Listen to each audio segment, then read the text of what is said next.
buka layarnya. Buka layarnya. Nah, alhamdulillah kita sudah sampai pada kaidah yang ke-10.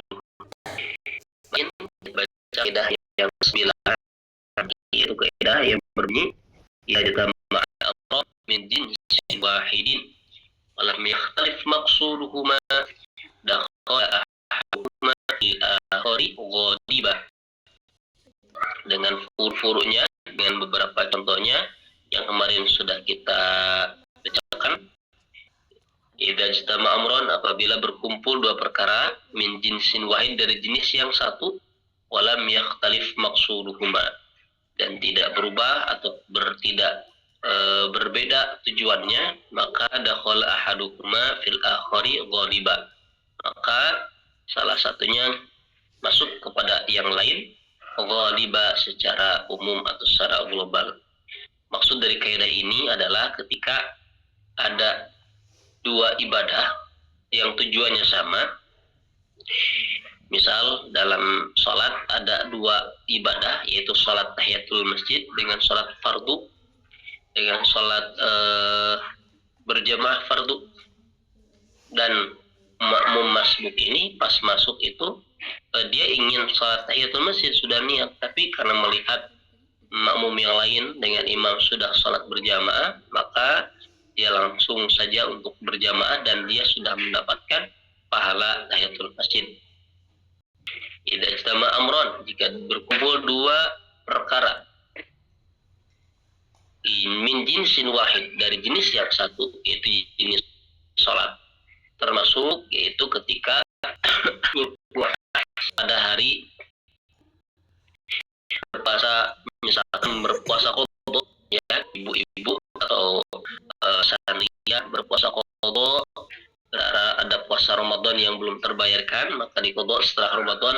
Betulan hari qadhanya itu adalah hari Senin atau hari Kamis, yaitu bertepatan dengan puasa sunat, maka ibadah sekali tapi pahalanya dapat dua, yaitu pahala qadha dan pahala sunnah.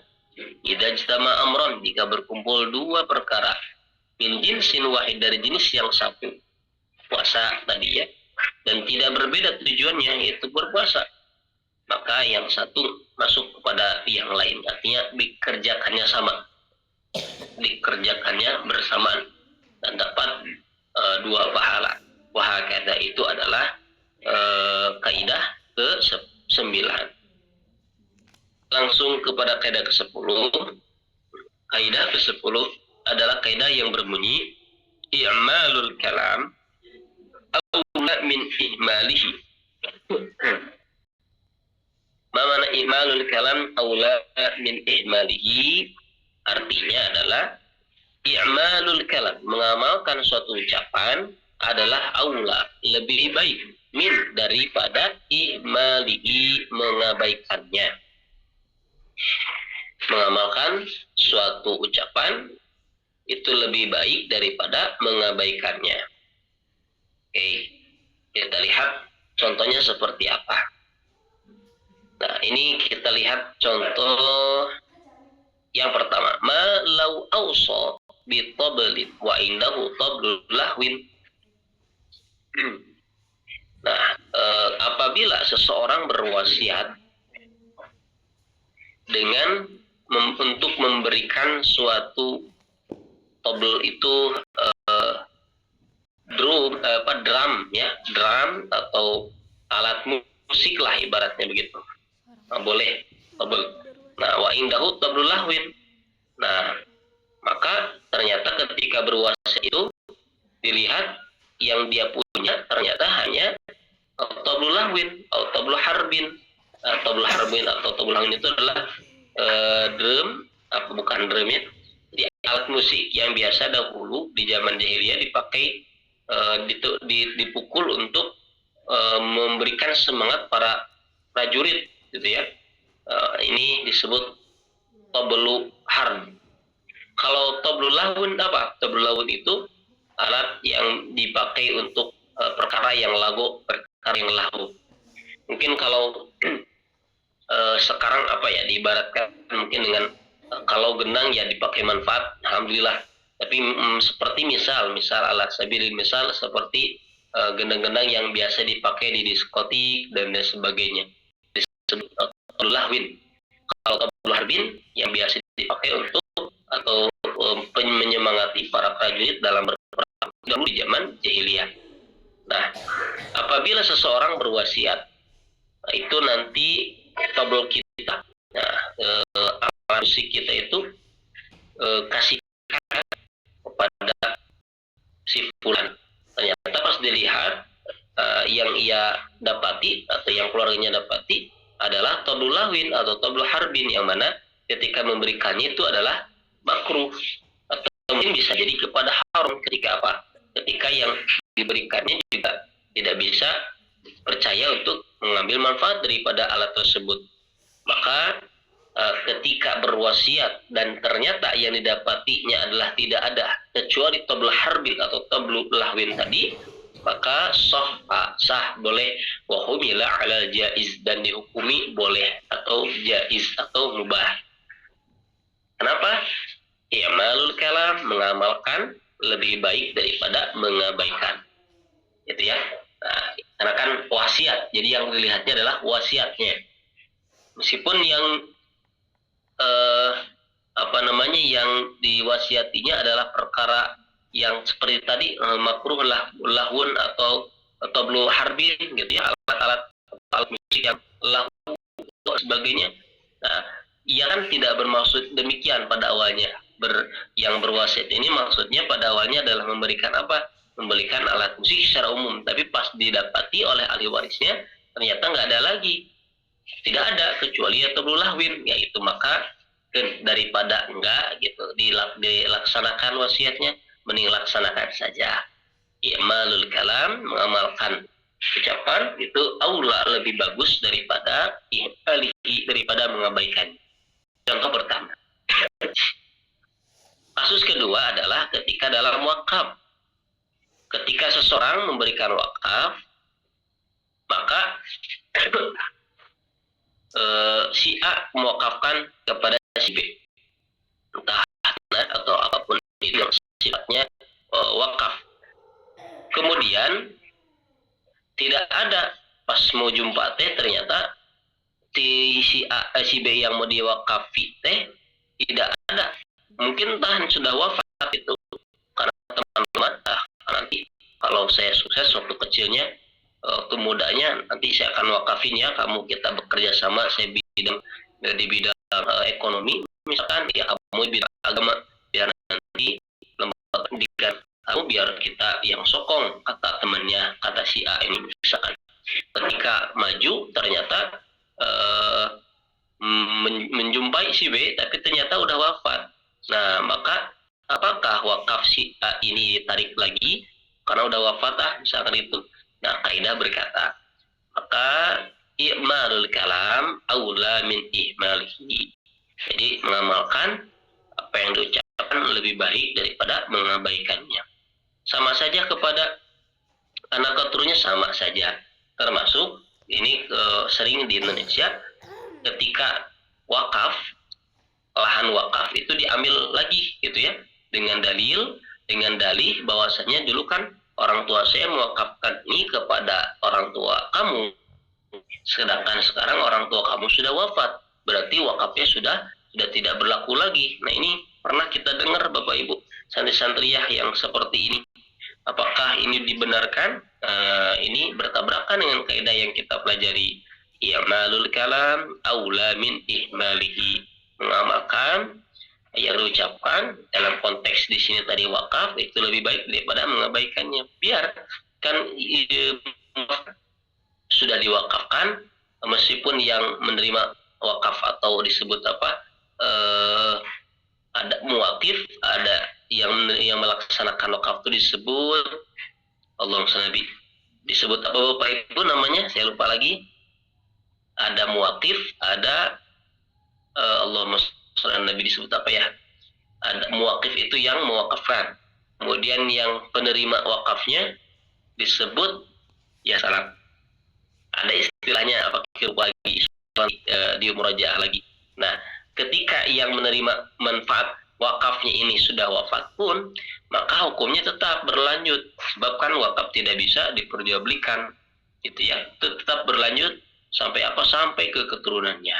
I'malul kalam aula min ihmalihi. Mengamalkan lebih baik daripada mengabaikan. Wakaf disebut muwakif.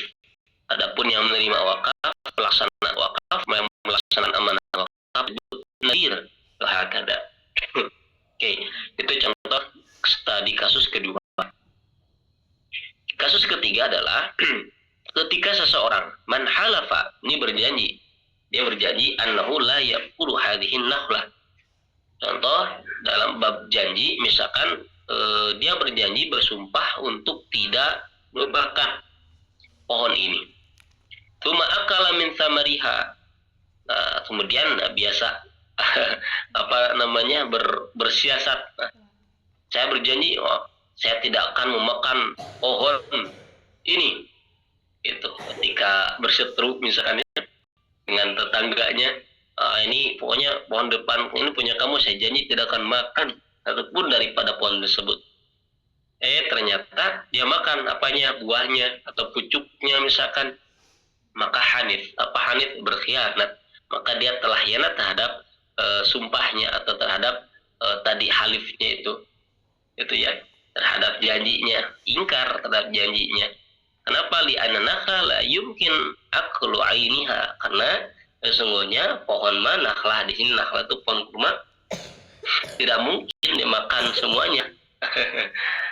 Maka fayuhmalu alama yatawalladu atau ma tawallada minha. Maka apa-apa yang bagian daripada pohon tersebut juga seperti hanya memakan pohon tersebut, meskipun sebagian. Ketika bersumpah tidak akan memakan pohon tersebut, tapi makan sebagiannya, maka i'malul kalam aula min ihmalhi. Mengamalkan ucapan tersebut lebih baik daripada mengabaikannya.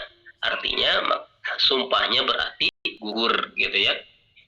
Seperti saya tidak akan berkunjung lagi, saking ambeknya bilang demikian.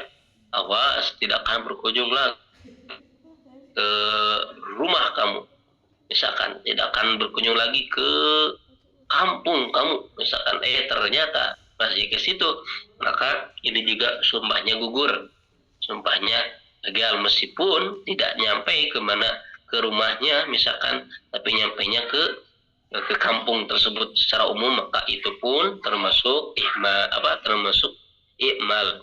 Jadi gugur sumpahnya. Ini dalam bab halaf, bab sumpah. Contoh studi kasus keempat adalah man halafa la yashrabu hadzal ina. Nah, siapa yang bersumpah tidak akan minum gelas ini. Kalimatnya tidak akan minum gelas ini. Fayuhmalu ala ma fi dakhilihi. Maka dihukumi bukan meminum gelas, tapi meminum apa yang ada di dalam gelas. Sebab tidak mungkin gelas diminum, gitu ya. Jadi ketika minum pakai gelas tersebut, sumpahnya menjadi gugur, gitu. Karena bahasanya tadi umum, saya tidak akan minum gelas ini. Yang memang yang tidak diminumnya gelas, karena gelas tidak bisa diminum. Tapi isinya, apapun isinya, ketika minum melalui gelas tersebut pun menjadi batal sumpahnya. Wahakada. Ini biasa dipakai kaidah ini dalam bab tolak, ya, dalam bab tolak. Nah, terutama dalam bab Syafi'i, bab tolak itu sangat sensitif. Maka di Mesir contohnya, di Indonesia juga sama, gitu ya. Ketika dalam bab tolak itu biasanya mengambil madhab Ibnu Taimiyah, madhab di mana khilaf madhahibil arba'ah. Ya, karena madhab Syafi'i, Bapak Ibu, dalam bab tolak itu contoh, ada suami bilang ke istrinya, kamu saya talak 3 kali menyebut kalimat talak. Dalam madhab Syafi'i, maka talaknya jatuh 3 langsung, gitu ya, karena penyebutannya adalah 3 kali. Berbeda dengan madhab Imam Ibnu Taimiyah. Kalau bukan Imam Ibnu Taimiyah bukan madhab, melainkan qaul. Sebab tidak ada madhab Imam Ibnu Taimiyah melainkan qaul, gitu ya. Karena kalau madhab itu istilah untuk jumhur ulama pada madhab tersebut. Nah, ini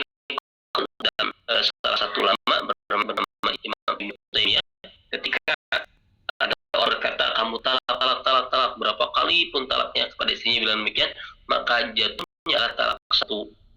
Dan mazhab ini atau qaul ini itu lebih maslahat dipakai di zaman sekarang. Apa? Karena di zaman sekarang itu banyak manusia emosian, ya. Banyak manusia emosian, ketika bertengkar langsung mudah sekali mengatakan kalimat. Kalau dari Imam Syafi'i dipakai di teks di zaman sekarang ini, maka betapa banyak mungkin ketika orang mengucapkan talak, karena saking banyaknya, saking ambeknya, akhirnya langsung kepada yang diucapkan, misalnya talak kedua atau talak tiga. Kalau sudah tiga repot, gitu ya.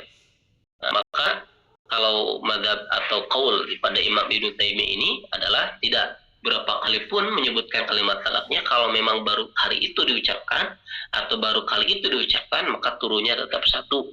Kenapa? Nadharon lil ahwal, nadharon keadaan di mana ada ghadab di situ atau ada rasa marah, itu yang membuat pengucapannya jadi bertambah. Atau sekalipun sengaja, jadi tidak marah sekalipun, yaitu sengaja mengucapkan talaknya banyak, tetap turunnya adalah satu. Kenapa? Nadharon lil maslahah. Karena mungkin saja dia menyebutkannya lagi ambek, atau mungkin saja dia menyebutkannya meskipun tidak ambek misalkan, tapi diberikan kesempatan ala kadarnya, atau seolah diberikan kesempatan untuk bisa bersatu kembali melalui talak satu, gitu ya. Karena kalau talak satu kan iddah, udah dalam iddah bisa juk lagi tanpa ada nikah. Ada itu seperti itu dalam bab talak. Kaidah ini bisa atau sering sekali dipakai sebagai contoh. Faidah. Ini ada faidah. Yadkhulu fi hadhil qaidah, masuk dalam kaidah ini juga kaidah lain. Ada kaidah yang berbunyi at-ta'sis aula min at-ta'kid. At-ta'sis, jadi apa itu at-ta'sis? Ini kita berbicara mazhab Syafi'i, Bapak Ibu, ya. Kaidah ini dalam mazhab Syafi'i. Yang tadi kita bicarakan dalam bab thalaq itu dalam qaul atau dalam fatwa. Beda antara mazhab dengan fatwa. Beda antara fikih dengan fatwa. Apa fikih? Kalau fikih adalah pemahaman terhadap teks Al-Quran dan Sunnah yang dikemukakan oleh para ulama madhab, ya, oleh para ulama, disebut sebagai fikih. Yang mana ini tidak fikih itu sesuai teks, itu sesuai teksnya, itu fikih. Tapi kalau madhab berbicara teks, juga berbicara ahwal, keadaan mujtama, keadaan sekitar, keadaan di setiap daerahnya. Karena mungkin berbeda adat, tradisi, keadaan di daerah A dengan adat, tradisi, keadaan di daerah B. Maka Islam itu bisa diambil, dilaksanakan, diamalkan dimanapun. Itu ya. Tapi bukan berarti Islam itu lentur sangat, gitu. Jadi Islam itu agama yang bukan agama yang kaku, gitu ya, harus gitu, nggak bisa digugat. Ini tidak bisa digugat ya, kalau melanggar udah ini mah durhaka misalkan atau sebagainya. Nah, kaku tidak demikian, pun juga tidak lentur sekali seperti hanya orang-orang liberal, ya. Orang liberal itu kan lentur sekali dengan ucapan-ucapannya.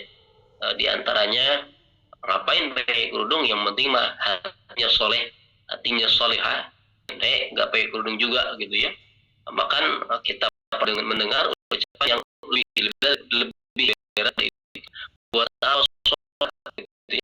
apa sholat masih tidak soleh. Ini kalimat yang secara zahir mungkin terdengar salah seperti benar, tapi keliru. Kenapa? Karena dalam syariat Islam itu, dalam agama Islam itu ada yang disebut dengan syariat. Apa syariat? Adalah ketentuan dari Allah sebagai tanda kita itu adalah hamba, gitu ya. Kita itu adalah orang yang atau manusia yang tunduk, hamba yang tunduk kepada Allah Subhanahu wa Ta'ala.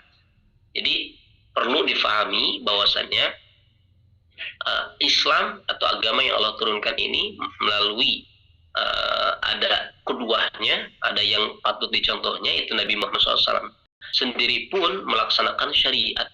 Nabi SAW diriwayatkan ketika melaksanakan sholat itu sampai kakinya itu bengkak. Artinya Nabi SAW ketika melaksanakan sholat bukan yang fardu, adalah yang sunnah, gitu, sampai kakinya bengkak. Artinya Nabi sendiri melaksanakan yang mana? Yang sunnah. Yang fardu nggak usah disebut, gitu ya. Nah, Maka ini sebagai kedua memberikan contoh bahwasanya hakikat perlu tapi syariat juga utama.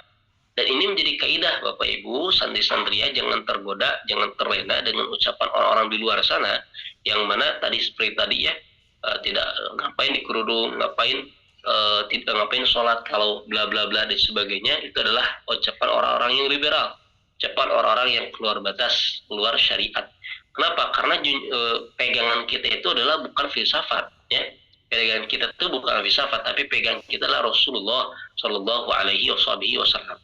Gitu ya, pegang kita adalah baginda Nabi. Tatkala Nabi melakukan hal seperti itu, kita ikuti. Ketika Nabi tidak melakukan perbuatan tersebut, maka kita lihat apakah ini termasuk dalam hal mubah ataukah larangan beliau, gitu ya. Karena kalau yang tidak di Nabi ucapkan berarti kan masuk ke dalam takrir dan itu adalah mubah. Gitu ya. Ketika Nabi tidak melakukan suatu perbuatan, berarti perbuatan tersebut adalah haram. Tapi ketika Nabi tidak melakukan perbuatan tersebut dan Nabi hadir ada di masa perbuatan tersebut dilakukan oleh para sahabat, maka disebut takrir, gitu ya. Ketetapan beliau yang mana adalah mubah. Nah, namun ketika beliau larang, nah baru itu adalah termasuk haram. Ketika beliau larang tidak boleh, atau jauhi, maka itu adalah perkara yang haram yang tidak boleh kita kerjakan. Wah, kata. Artinya kesimpulannya Bapak Ibu santri-santria, ya kita pahami bersama. Jadi jangan terlena dengan orang bisa terbang, gitu ya. Misalkan dengan orang yang bisa menjadikan air jadi menjadikan batu menjadi emas, menjadikan gunung menjadi emas. Dobit kita, ukuran kita, takaran kita, timbangan kita adalah satu, yaitu syariat. Kalau saja orang berkata, coba lihat aku bisa terbang, masya Allah, orang soleh, wali, atau luar biasa, karomahnya bisa dilihat, itu bisa terbang. Tapi kalau ternyata orang tersebut tidak melaksanakan sholat yang 5 waktu, nol besar. Bukan wali, itu adalah sihir atau itulah tipuan belaka. Kemudian jika ada orang yang masya Allah misalkan luar biasa dari segi apapun lah gitu luar biasa, tadi aromanya keluar, bisa melakukan hal yang di luar logika, kita percaya kalau ternyata orang tersebut menjaga syariat. Kalau menjaga syariat maka kita percaya. Tapi kalau tidak, maka mungkin saja itu adalah hanya tipu daya belaka atau sihir belaka. Wah, kata Bapak Ibu santri-santri ya, guru kita Maulana Syekh Abdul Salam Syita, masya Allah, di umur yang 80 tahun lebih, di akhir-akhir masa hidupnya, sampai akhir-akhir masa hidupnya, sekalipun beliau dari muda sampai akhir-akhir masa hidupnya tidak pernah lepas sholat berjamaah di masjid 5 waktu. Rumahnya di lantai 5 atau lantai 4 dan lantai 5 di masjid itu, karena rumah itu seperti rumah susun, jadi seperti apartemen ke atas. Kalau di Indonesia satu rumah ada halaman luas, loteng, atau lantai 2 masih milik orang tersebut. Tapi kalau di Mesir tidak, dari Mesir itu kayak gedung ke atas 12-15 lantai. Lantai 1 ada 2 rumah, dan ini tetanggaan, dan satu lantai itu bareng-bareng gitu dengan orang lain. Gitu. Kalau di Mesir seperti itu, rumahnya apartemen. Nah, Maulana itu rumahnya di lantai 5, tapi ketika sholat 5 waktu itu masya Allah lalu ke masjid, gitu ya. Kita kalau mendengar kalimat ini ya suka malu gitu. Karena yang umurnya 80 tahun lebih, rumahnya lantai 5, tidak ada liftnya, jalan kaki dari lantai 5 turun ke bawah ke masjid, sholat berjamaah. Jadi waktu sholat di masjid, dan tidak ada sholat sunnah yang tidak dikerjakan beliau, tidak ada sholat sunnah yang tidak dikerjakan beliau. Teringat kalimat dari kawan-kawan yang pernah ikut umroh dengan beliau, ketika tawaf, kalau yang pernah umroh tawaf 7 putaran berapa menit kira-kira Bapak Ibu ya? Kita mungkin paling lamanya 1,5 jam mungkin ya, atau 1 jam 7 putaran itu, atau 1 jam lebih. Maulana Syekh Abdul Salam ketika tawaf mendengar kisah daripada yang ikut tawaf dengan beliau ketika umroh, itu sampai 3 dan 4 jam. Jadi setiap putaran itu berdoa, dibaca, semua doa dibaca, dan jalannya tuh nyantai sekali. Ketika sholat di Raudhah, di sholat sunnah di Raudhah Syarifah, di Raudhahnya Nabi Muhammad di Masjid Nabawi, ketika sholat di sana, biasa sholat 2 rakaat kita, kalau sholat biasanya kalau sholat 2 rakaat berapa menit, tapi beliau sholat memang 2 rakaat, tapi berdiri lagi sholat sunat lagi, berdiri lagi sampai dihitung oleh salah satu kali itu sholat sunatnya sampai 22 rakaat.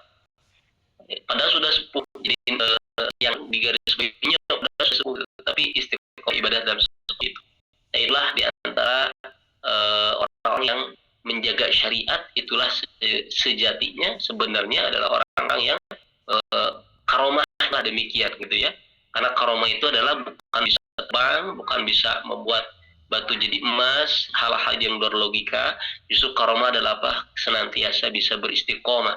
Bukankah ada kalam hikmah yang berbunyi al-istiqomatu khairun min alfi karomah. Beristiqomah dalam kebaikan, senantiasa continue dalam melakukan kebaikan adalah paling baik atau lebih bagus daripada ribuan karomah. Wah, kata itulah karomah yang sejati. Itu mungkin Bapak Ibu hal yang berkaitan dengan tasis aula min ta'kid. Kita bicara tentang bab tolak ya. Ketika bab tolak tadi, ketika dalam bab tolak dalam mazhab Syafi'i bab tolak rumit sedikit karena setiap kali diucapkan dalam mazhab Syafi'i apa yang bisa dihitung.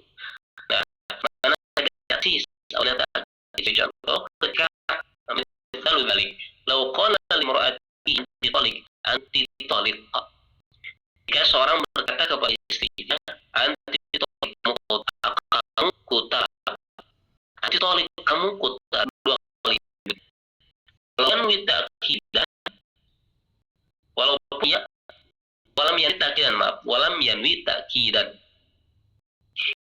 fal asah alhamlu ala listinab patuh sabut talqatain. Jadi ketika menyebutnya kamu talak 2 kali penyebutannya, maka dalam mazhab Syafi'i ini yuhsab talqatain, turun 2 talak langsung sekaligus. Jadi dalam mazhab Syafi'i seperti itu. Setiap kalimat dalam bab talak terutama diyuhsab, dihitung. Beda dengan tadi qaul Imam Ibnu Taimiyah.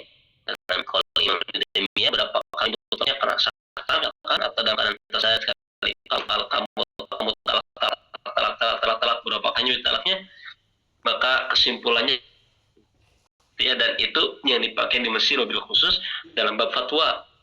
Karena kalau fatwa beda dengan fikih tadi. Kalau fikih konteks pemahaman ulama terhadap Quran dan Sunnah dikumpulkan menjadi produk hukum disebut fikih. Kalau fatwa produk hukum yang disinkronkan dengan keadaan, gitu ya. Apalagi di keadaan zaman sekarang tadi yang orang emosian, orang belum paham tentang fikih nikah misalkan, maka mudah sekali mengatakan talak wahakad. Itu yang lebih tepat dipakai, dan di Mesir memakainya dalam bab talak qaul Imam Ibnu Taimiyah. Berapa kali nyebutnya, tapi tetap turunnya 1 talak wahakad. Nah, ini adalah kaidahnya masuk ke at-tasis aula min ta'kid. Tasis mana tasis?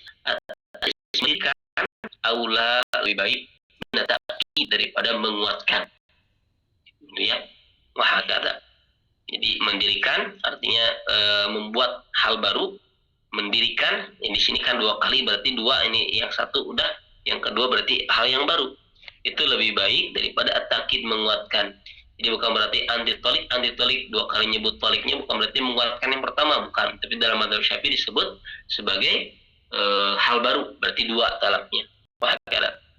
Dan ini pun mungkin menjadi kaidah gitu ya bagi kita barangkali yang memahami atau mengamalkan kayak ini atas awal dalam ranah umum, mungkin seperti halnya contoh kalau di pesantren atau kita di lingkungan sekitar kita, nanti ketika Anda bermasyarakat misalkan ada yang sudah atau ada teman kita yang mondok di pondok Quran ya, ada teman kita yang mondok di pondok Al-Quran, pondok Al-Quran dengan membaca Al-Quran, tahsin juga tahfidnya misalkan.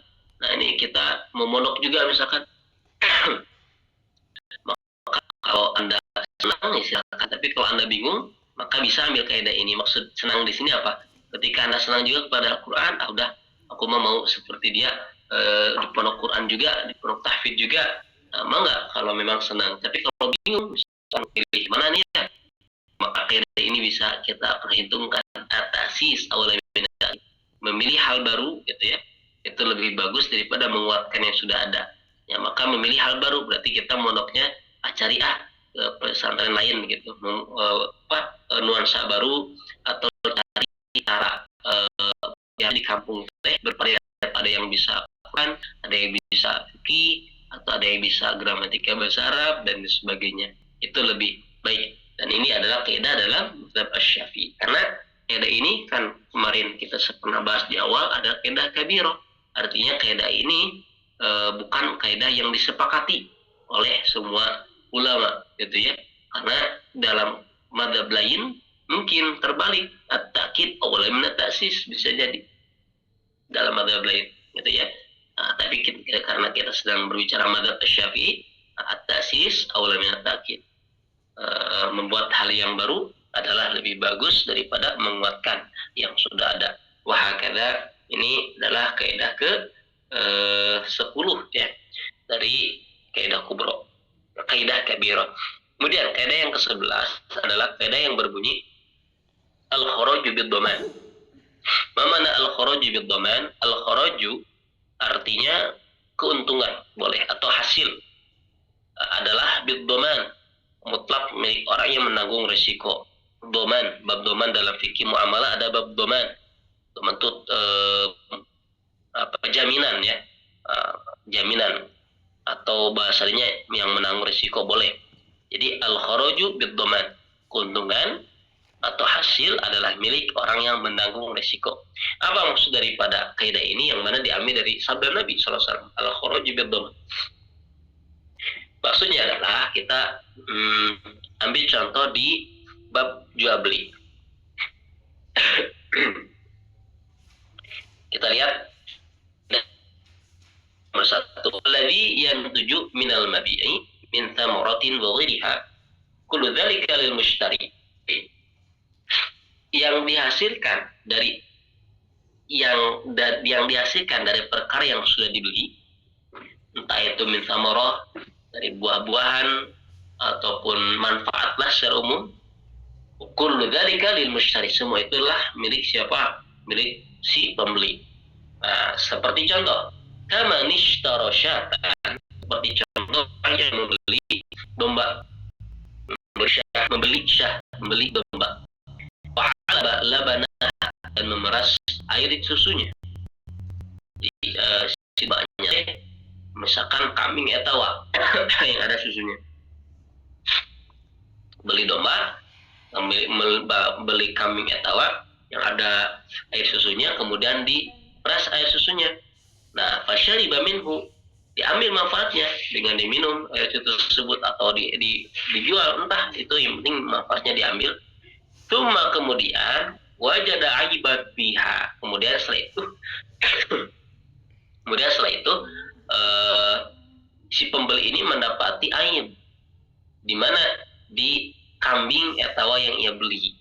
Mungkin kakinya setelah 1 hari padahal tidak diapa-apain tapi terlihat berdarah misalkan gitu ya. Nah, ini dalam jual beli ada yang disebut dengan khiyar aib. Ada khiyar majlis kan, ada khiyar aib. Apa khiyar majlis? Khiyar itu kan memilih antara melanjutkan jual beli atau tidak. Tawar ketika nawar biasanya khiyar. Di tempat berarti khiyar majlis. Seperti contoh deal 100.000 apa sepatu teh dicanang teh, tapi ketika pas mau dilihat pas mau diambil ternyata sobek ya, tapi berarti mang teh jantan nah itu boleh tidak boleh. Kenapa? Karena masih di majelis, disebut khiyar majelis. Nah, ada juga disebut khiyar syarat dalam bab jual beli. Apa khiyar syarat? Meneruskan atau tidak meneruskan jual belinya dengan syarat. Contoh, bang ini boleh gak ketika nanti saya nyampe rumah selama 3 hari di saya, kalau ternyata ada yang tidak bagus atau saya gak suka, boleh nggak dibalikin lagi? Si emangnya keberatan atau jangan 3 hari, sehari lah, sok boleh. Saya berikan syarat, kalau tidak ini boleh kebalikan lagi, tapi cuma sehari misalkan itu. Nah, ini masuk dalam koridor khiyar syarat, disyaratkan. ketika dikembalikannya, tapi tidak lebih dari 1 hari. Boleh meneruskan atau tidak menjadikan jual beli itu terjadi, tapi dengan syarat hanya 1 hari saja. Lebih dari 1 hari, maka sudah tidak bisa dikembalikan lagi. Nah, itu banyak ya toko-toko yang seperti itu, biasanya disebut garansi ya. Itu mungkin garansi masuk kepada khiyar syarat. Nah, kalau khiyar aib, apa khiyar aib? Kalau khiyar aib,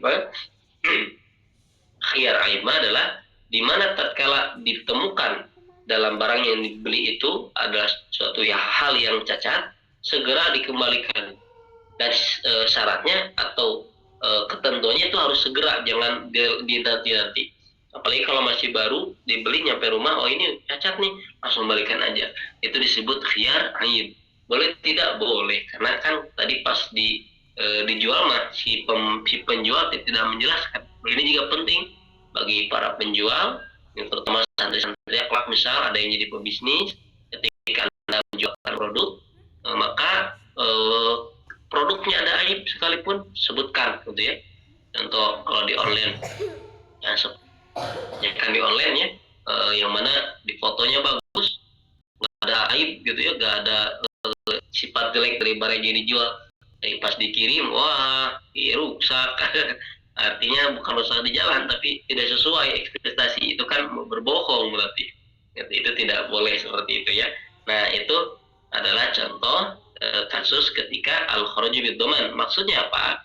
Maksudnya adalah tadi ketika si kambing atau kambing etawa ini dibeli, kemudian diperah susunya. Nah, kemudian hari ternyata didapati si kambing etawa ini punya aib. Misalkan berdarah kakinya, dan si penjual tidak menyebutkan dari awal gitu. Maka si pembeli ini boleh mengembalikan lagi si kambingnya kepada si penjual dan menarik lagi uangnya. Ini dalam bab khiyar gitu ya. Terus bagaimana dengan air susu yang ia telah perah dan ia telah minum? Mungkin ia jual juga selama si kambing di rumahnya. Jadi air susunya diminum atau dijual gitu ya. Itu bagaimana? Apakah harus dibayar? Jawabannya adalah tidak. Kenapa? Al-kharaju bid-dhaman. Keuntungan atau hasil adalah milik orang yang menanggung resiko. Ketika hal tersebut sudah dibeli, maka keuntungannya itu sudah atau apapun yang berhubungan dengannya sudah ya resikonya. Kecuali kalau ada aib, dan aib ini tidak disebut oleh si penjual. Ketika kisah tadi si kambing yang berdarah disebut kayak awal, kecuali disebutkan di awal. Nah, ada aibnya tuh, kakinya ini, tanduk ini, air susunya pun mungkin tidak banyak. Kalau dibeli silakan, kalau enggak ke kajian wios, ternyata dibeli ke wios, maka resikonya sudah ditanggung pembeli. Ketika didapati aib seperti ucapan, itu sudah menjadi risiko si pembeli. Itu adalah kaidah al-kharaju bid-dhaman. Hasil, keuntungan, apapun yang dikeluarkan, baik daripada keuntungan ataupun hasil negatif sekalipun, adalah milik orang yang menanggung risiko. Itu ya, milik si pembeli berarti di sini. Bahakala. Tapi konteksnya tadi kalau misalkan dikembalikan dan si penjual tidak menyebutkan aibnya, maka boleh dikembalikan. Apa-apa yang sudah didapat ketika si kambing tersebut di tangan si pembeli tidak wajib atau tidak wajib untuk diuangkan. Kenapa? Karena al-kharaju bid-dhaman, gitu ya. Dan bisa difahami. Contoh lain mungkin ketika beli apa? Kalau santri beli apa? Ketika santri beli seblak, contoh saya seblak kate dini misalkan, atau kate marsha di pondok, ketika beli seblak teh kemudian ternyata pas di rausan, waduh ini seblaknya kok manis, ternyata salah masukin garam, ini masukin gula, maka boleh dikembalikan, boleh, tidak ada ekspektasi, maka boleh dikembalikan. Terus yang dimakan tadi harus tidak itulah ya, contoh logis atau contoh sederhananya. Jadi gak usah diganti gitu ya, apa-apa yang sudah dimakan nah udah rezeki. Tapi bagi yang menjual baik memberikan yang baru lagi dengan uyah atau gula, mungkin seperti itu. Di contoh sederhananya. Al-kharaju bid-dhaman. Hasil daripada suatu adalah milik orang yang menanggung resiko. Wah, ada kaidah kedua yang berbunyi lawishtara sayyaratan. Ini contoh berarti apabila seseorang membeli mobil wa qala bi ta'jiriha, kemudian dia menyewakannya pada orang lain. Jadi bab rental berarti ini ya, membeli mobil kemudian direntalin orang lain. Tsumma atara ba'da muddatin ala aibin biha, kemudian terlihat ada aib setelah beberapa waktu. Akhfahul bai'u anhu. Unzur, si penjual tidak memberitahu ada aib atau menyamarkan aibnya. Jadi mobil yang dijualnya ternyata sudah jelek gitu ya, tapi disebutnya yang bagusnya aja, yang jeleknya tidak disebutkan. Nah, maka ketahuannya setelah beberapa hari atau beberapa waktu. Fa innahu yaruddus sayyarata wa ya'khudhu jami'at tsaman. Maka ia pun boleh mengembalikan mobilnya kepada si penjual dan mengambil uangnya gitu. Jika terjadi misalnya gini kieu mobil teh jelek gitu, maka boleh diambil uangnya, kembalikan kendaraannya. Terus tadi kan dia merentakan mobil, apakah hasil uang rentalnya dikembalikan kepada yang punya mobil awal yang menjual mobilnya? Ya itu mah tidak. Kenapa? Al-kharaju bid-dhaman. Hasil daripada sesuatu adalah milik orang yang menanggung resiko. Selama barang tersebut di tangan si pembeli, maka apapun yang dihasilkan dari barang tersebut daripada manfaat, maka ditanggung si pembeli atau kembali kepada si pembeli. Tapi kalau ternyata si hal negatif tersebut ada kesalahan dari penjual, boleh dikembalikan kepada si penjual.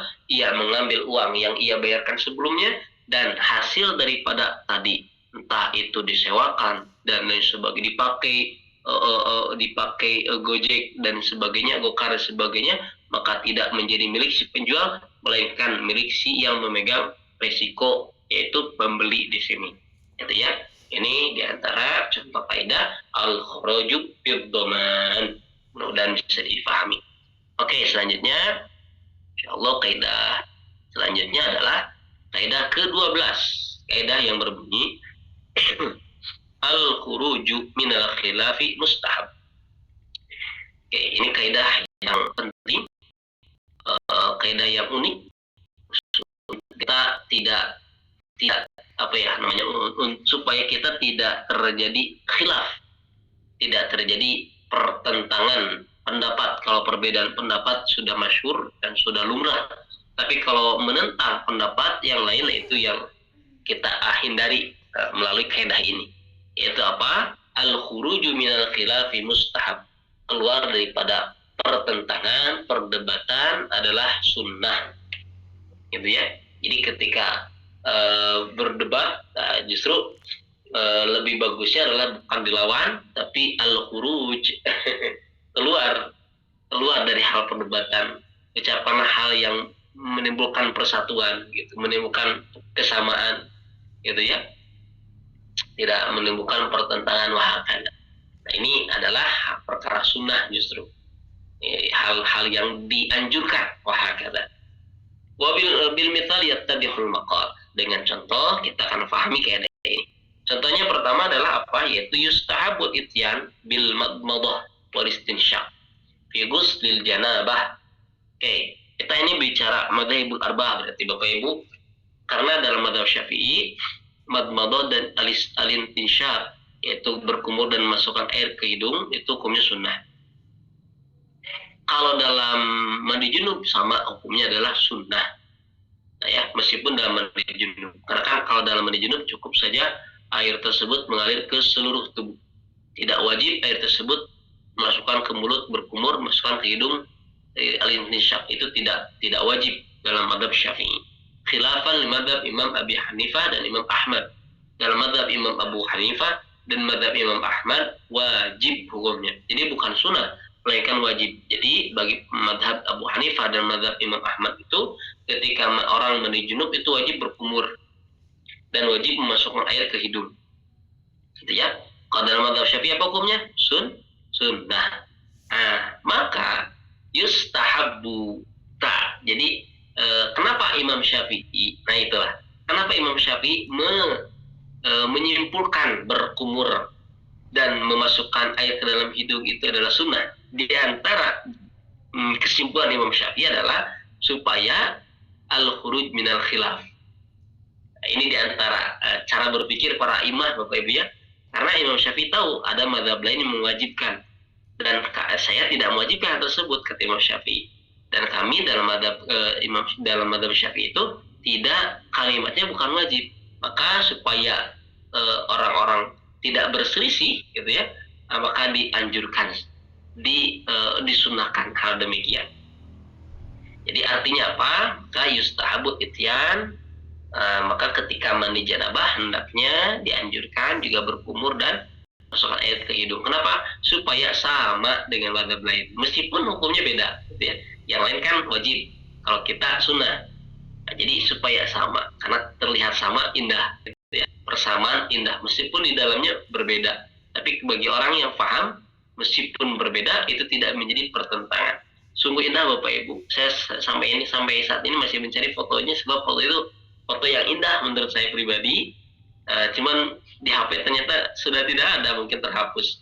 Jadi suatu ketika 4 tokoh Al-Azhar sholat bersamaan, sholat berjamaah dalam satu acara. Dan sholatnya di saf terdepan dan difoto oleh fotografer. Karena masyhadnya indah, karena pemandangannya indah. Kenapa? Sebab Imam atau Grand Syekh Al-Azhar itu Syekh Ahmad Thayyib bermadzhab Maliki. Kemudian Rais Majma' Buhut Al-Islamiyah bermadhab Syafi'i. Kemudian bermadhab Hanafi.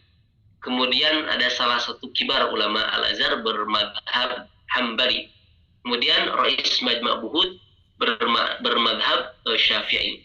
Jadi 4 tokoh besar di Al-Azhar, Al-Rasim, dan Raisnya atau pimpinan tertingginya adalah tentu Grand Syekh Ahmad Thayyib Hafizahullah bermadzhab Maliki. Sholat bersampingan dan posisinya masing-masing berbeda. Ini unik gitu ya. Yang satu di pusat, yang satu di dada, yang satu di bawah pusar, yang satu tidak memegang tangan sama sekali, di bawah tangannya. Ini adalah contoh real 4 mazhab. Yang satu di perut, yang satu di atas perut atau di dada, yang satu di bawah perut, dan yang satu lagi tidak dipegang tangannya ke bawah. Nah ini sholat berdampingan dan ketempatannya tokoh kibar, tapi sungguh indah, tidak terjadi setelah sholat. Nah gitu gitu ya. Tidak, kenapa? Kita orang yang paham. Ada makalah unik yang berbunyi idza kathura ilmu qalla inkaru, dan dibalik wa idza kathura inkaru qalla ilmu. Barang siapa yang banyak ilmunya, maka sedikit yang mengingkari perbuatan manusia. Dan terbalik atau dibalik, barang siapa yang sedikit ilmunya, maka banyak sekali ia mengingkari perbuatan manusia. Gitu ya. Nah, dalil bahwasanya orang tersebut paham, dia tidak akan banyak mengingkari perbuatan orang lain. Wah, terutama dalam ranah fikih, karena kalau ranah fikih itu jelas adalah ranah khilafiyah, banyak perbedaan pendapat, begitu ya. Kenapa berbeda pendapat? Semuanya sama. Wa kulluha multamisun min Rasulillah SAW. Semuanya dari Nabi Muhammad SAW. Hanya saja cara memahami daripada para ulama yang berbeda, gitu ya. Bukankah setiap anak meskipun benar juga berbeda, gitu ya, karakternya. Begitupun para ulama madhab cara memahami. Kalau dianalogikan seperti halnya orang memegang gajah tapi ditutup matanya. Ya ini apa gajah? Ya ini kata orang yang pertama, gajah itu adalah ini kerasnya kayak batu, ini keras. Mungkin yang ia pegang adalah belalainya atau apa itu teh? Gading, gadingnya. Kemudian kata orang yang kedua, gajah itu gening. Wah, ini serem, suaranya gini. Besarnya kakinya, apa besar sekali ini. Ternyata yang dia pegang mungkin adalah kakinya, gitu ya. Kata orang yang ketiga beda lagi. Gening, gajah teh lucu ya. saya ini geli, ternyata yang ia pegang adalah buntut. Nah gitu, artinya itulah ketika para ulama memahami sesuatu biqadri manabar, biqadri ma ra'a, dengan kadar apa yang ia lihat daripada kapasitas keilmuan mereka radhiyallahu anhum. Maka kaidah ini sangat penting, al khuruju minal khilaf mustahab, keluar dari hal ranah perbedaan pendapat adalah mustahab, disunahkan, ya. Nah, sebelum kita sebutkan contoh-contoh huruf fikihnya, berkaitan dengan kaidah ini juga Bapak Ibu santri-santri ya, adalah kaidah ini bukan termasuk dalam kaidah fikih, tapi kalimat hikmah daripada seorang arif billah, orang soleh, yang berkata, jam'ul qulubi afdalu min intisaril haqqi. Ya salam. Jam'ul qulub, menyatukan hati, adalah afdal, lebih bagus daripada min intisaril haqq, daripada membela kebenaran. Daripada membela kebenaran. Sekali lagi, daripada membela kebenaran. Lebih bagus apa? Jam'ul qulub, menyatukan hati. Sebagai contoh, Rois, nih contoh kita di pesantren. Rois santri nih di pesantren, atau asatid misal di pesantren, kita mempunyai santri-santriah yang mungkin tidak soleh semua. Ada yang sedang belajar ke soleh, dan mudah-mudahan semuanya jadi soleh ya, amin, robbal alamin. Nah, ketika bertengkar misalkan nih, yang bagus hafalannya dengan yang kurang bagus hafalannya, janganlah kita membela yang bagus hafalannya atau membela mereka yang baik gitu ya. Jangan dengan menyalahkan mereka yang sudah dicap bahkan oleh orang lain, oleh semua, dia mah ada bangor, dicalakan yang bangor. Tidak demikian. Meskipun yang baik adalah benar sekalipun, tapi kembali karena kita posisinya ada sebagai asatidah, karena kita posisinya sebagai rois atau lurah santri, maka jamul qulub afdalu min intisaril haq, menyatukan hati, mendamaikan adalah lebih bagus, lebih baik daripada membela kebenaran. Mungkin pertama kali kita dengar kalimat ini agak aneh, kan kebenaran harus kita bela. Qulil haqqa walau kana murran, ucapkanlah yang benar meskipun sakit. Bukankah demikian ya? Nah, tapi kembali suatu saat Bapak Ibu kita nih yang hadir sudah memahami kaidah ini pasti, gitu ya. Suatu saat ananda asatidah, ananda santri-santri akan memahami bahwasanya tidak semua kebenaran itu perlu kita bela, tapi yang lebih penting daripada itu adalah apa? Menyatukan hati, mendamaikan semua, itu lebih penting daripada membela kebenaran. Jam'ul qulubi afdalu min intisaril haq. Dan ini adalah erat kaitannya dengan kaidah yang ke-12, al-khuruju minal khilafi mustahab, keluar daripada perbedaan adalah mustahab. Kita keluar untuk membela Syiah yang benar. Keluar untuk itu dalam arti yang kita menyatukan aja, gitu ya. Yang ini tidak ada yang salah, ini benar, kamu juga benar. Hanya saja mungkin kita salah paham misalkan seperti itu. Itu contoh dalam ranah aplikasi kehidupan gitu ya sehari. Tapi kalau dalam ranah fikih seperti tadi, ketika berkumur dan memasukkan air ke hidung dalam mandi junub yang dalam mazhab Syafi'i adalah hukumnya sunnah. Kenapa sunnah? Karena supaya tidak berbeda dengan mazhab lain dan supaya menyemangati orang-orang mengamalkan perbuatan tersebut. Karena dalam mazhab Abu Hanifah dan mazhab Hambali, perbuatan tersebut itu berkumur dan memasukkan air ke hidung adalah wajib. Maka supaya tidak berbeda, ya, khuruj minal khilaf, keluar daripada perbedaan adalah mustahab. Maka disunahkan dalam mazhab Syafi'i dikerjakan apa? Berkumur dan masuk air ke hidung ketika mandi janabah, itu yang mandi besar. Kedua, disebut tadi wudu. Siapa yang tahu apa tadi? Dan mazhab apa yang menggunakan tadlik dalam wudu? Dalam wudu, mazhab Syafi'i itu dengan sayalanul ma, cukup dengan menyalurkan air ke dalam anggota wudu. Contoh, dalam mazhab Syafi'i sebetulnya ketika kita wudu ya, wudu air kucurkan di keran, tangan kita di ke bawah keranin yang ada air ngucur gitu ya, nggak digosok pakai tangan kiri, maksudnya itu sudah sah dalam mazhab Syafi'i. Karena al-mashu itu adalah, atau al-mashu baik al-mashu atau al-ghuslu, cukup dengan sayalanul ma, terutama al-ghuslu. Al-ghuslu itu apa? Sayalanul ma, mengalirnya air gitu. Membasuh muka, membasuh tangan, cukup dengan mengalirnya air. Tidak harus digosok atau tidak harus dibersihkan dengan tangan kiri ya.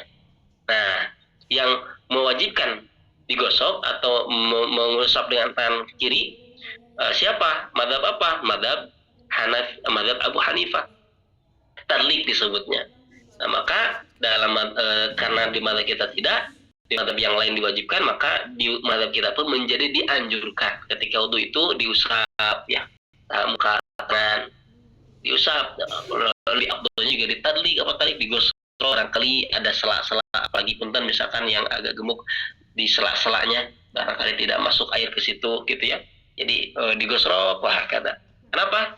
Meskipun bukan madhab kita, dalam madhab kita tidak wajib, tapi supaya apa? Supaya sah juga dianggap oleh madhab lain. Al-khuruju minal khilafi mustahab. Wah, ada perkara yang dipertentangkan. Waktu kita sudah tidak cukup, lebih 1 menit. Apunten sudah terlalu lebih. Insyaallah kita lanjutkan besok kaidah ke-12 ini dengan lebih detail lagi. Itu yang dapat disampaikan, betulnya dari Allah, salahnya murni kebodohan, kesalahan al-fakir. Terima kasih. Telat 1 menit, banyak aktivitas. Sehat selalu dan berkah. Assalamualaikum warahmatullahi wabarakatuh.